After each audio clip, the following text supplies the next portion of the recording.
Hoodie guy coming back here with another Kaspa video. Well, checking in hash rate 624. Wallet number 2 added another 1.7 million Kaspa, about $130,000. That brings them up to about 818 million Kaspa, $61 million at today's prices, almost 3.1%. So we don't know, obviously I've seen people thinking it's, a big exchange or DFW Labs or Wintermute. Time will tell probably eventually. And, but whatever, that wallet has conviction, they're loading up. They might have another wallet theirs. We just don't know. You might have to do more research.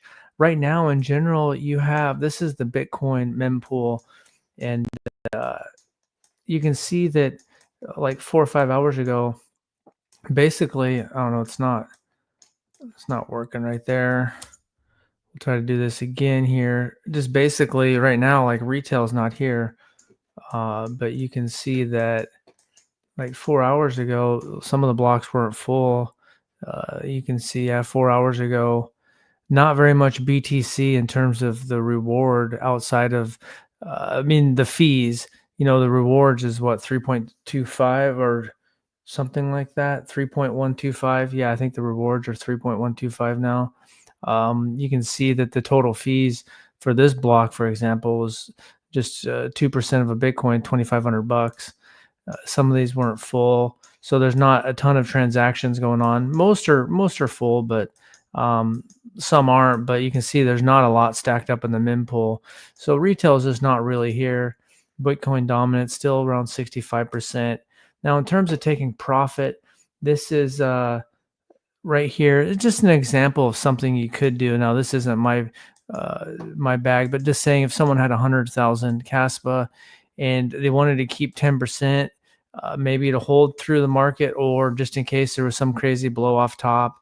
And what you could do is come up with your own pricing. You can't really rely on anyone else to come up, and none of us truly know. I mean, if you knew exactly what the price would be, it'd be easy, but it's there's just a lot of unknown variables. But this could give you an idea of, say you start selling at 50 cents. I mean, I know a lot of people would be against that idea, but if that was your first chance to take profit, if you're selling in something is in price discovery at all-time highs, is never a bad time.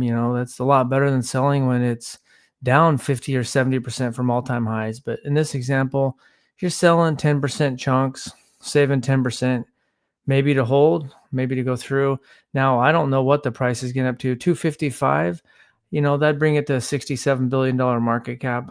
But this just gives you an example of, if you did sell 90% of your bag and it did hit these price levels and you just slowly took profit up, then you'd end up with $150,000. Now, if you just somehow held on to all 90,000 into 255, then you'd have $250,000. Now, the thing is you can make all these graphs and, hope that it gets up to 255 or $5, but that doesn't mean it's going to. We don't know what narratives are going to fall into place, what kind of market makers will start pushing Kaspa, what tier one listings, how far Bitcoin will soar. But I think spreadsheets like these can help to see that if you dollar cost average out, you can still come out doing fairly well. So I don't think that's right here. LB Crypto said on the check-in, Quasar said, I have a question. I came to Kaspa originally from investing and flipping Brett from Crypto Galaxy, and I discover Tommy does crypto and eventually Pancake, the amount of about 170 fake Kaspa. He said 2030, we can see the current market cap of Ethereum's market cap. Maybe. I mean, that thesis is possible. We don't know. 2030 is a long time away. I think, Kaspa is going to, this between now and next cycle, it'll, with the mission schedule. But, yeah, I mean, it's tough to say that it's going to have Ethereum's market cap in 2030. It's totally possible. But for me, I'm not really too worried about 2030 right now. I'm worried about trying to capture some profit on this cycle. And then I think the altcoins are going to get hammered pretty good. And even if Bitcoin doesn't have a crazy drawdown, and then buy back in, and but also take some of that profit and do some real world stuff. And I'm going to be keeping an eye on things like the price cycle top indicator, which may or may not be right this time, but that 111-day moving average, the yellow line, is moving back up toward the green line. It bottomed out at 91,000. It's back up to about 97,000. This X account right here, Coinbase app unofficial, but it's tracking where it's at.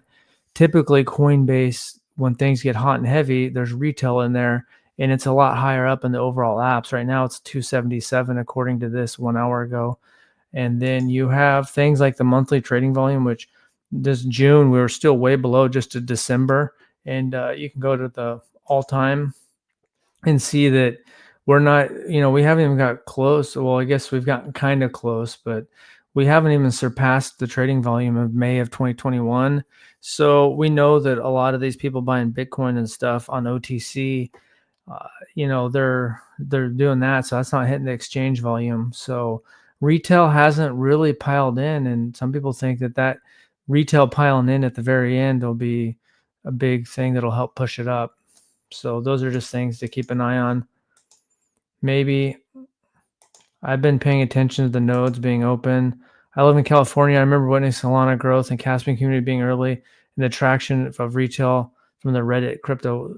Yeah, the Reddit crypto Wall Street bets is good. Not as big as their main one. Next over block reduction is in 2 days for Kaspa. GME phenomenon. By the way, I invested in PL Altura, and I feel exactly how I was buying in the early days. Yeah, I mean, it's still early. You need the narratives. It's tough to know for sure. That's for me. I kind of have a plan of potentially, I don't know exactly where, if it's 50 or 65 cents, I'll take a little profit, not 10% though. This isn't my portfolio, just an example. I think these spreadsheets are good just to, if someone plans on taking profit. If you don't plan on taking profit this cycle and you're just accumulating, then there's nothing to even do. Potentially you could stop accumulating if it looks like it's at the top and then wait for the prices to come back down. The thing is say we get to $1.50 and maybe that's the top. Everyone on YouTube and X a lot of people are going to be calling for higher prices, whatever the top is. And you guess you need people to believe in those higher prices. But that's just what I'm going to do. Not this exact plan, but basically dollar cost averaging out. And you come up with your plan. I think it's good to get this stuff on paper. It gives you an idea of what kind of profit you may or may not make. And if you do plan on dollar cost averaging out, if you have a plan, it can take some of the emotion out. I think the hardest part to sell is at the very beginning, because if you have, say, $5 or $2 or whatever, and that's where your mind's focused at, it's going to be hard to take profit anywhere before that. And even if you just sold 1,000, you just sold 1,000 at 50 cents or 65 cents or 95 cents or wherever your first sell is going to be, it just gets you in the game of taking profit and kind of breaks the stigma of the sell button being so hard to press. But that's just kind of what I'm doing. And that's basically about it. Wallet number 2 is moving.